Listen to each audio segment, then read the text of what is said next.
60% à peu près des Français se déclarent satisfaits avec des rendements autour de 0. Vous ne seriez pas satisfait à ce compte-là.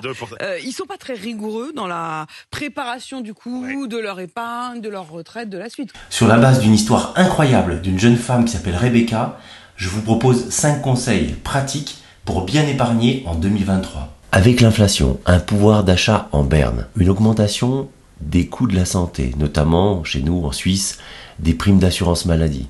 Il semble que l'inquiétude concernant notre porte-monnaie soit grandissante, si on se réfère par exemple à certains rapports comme celui de l'INSEE fin août.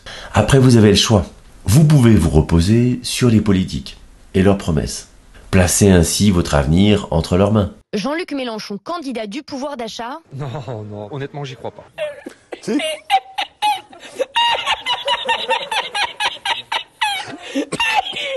Ou faire comme Rebecca, qui du haut de ses 25 ans, a réussi à épargner avec son compagnon la somme de 30 000 € en une année. Décodons ensemble les conseils pratiques de Rebecca. Vivre en colocation ou en cohabitation. Avec son compagnon, sa famille ou un proche, ça permet de diminuer les grosses factures. Mettre en place un prélèvement automatique avec une somme précise que vous allez délimiter en fonction de vos objectifs et qui sera directement versé sur votre compte d'épargne. Ouais, c'est pas faux.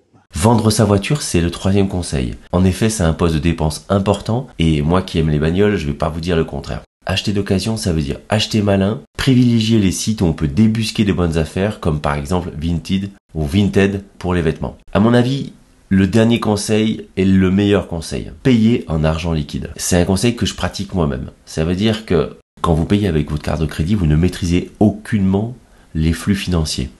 Vous payez 5 € ici, 25 € là, 50 € le lendemain, etc. Résultat, à la fin de la semaine, vous vous retrouvez avec une somme que vous auriez même pas imaginé dépenser pendant la semaine. Précisez le montant que vous souhaitez dépenser à la semaine. Ça inclut la nourriture, votre essence, enfin tout ce qui concerne vraiment la vie de la semaine. Une fois que c'est fait, vous optez pour une enveloppe. Prenez votre enveloppe, vous mettez la somme dedans et vous devez faire avec. C'est le meilleur conseil, croyez-moi, si vous faites ça, vous allez épargner assez rapidement. Ne pas oublier que le 25 du mois, de chaque mois, on se retrouve avec un défi épargné 100 balles et on investit selon le principe des intérêts composés sur des actions à dividendes mensuels.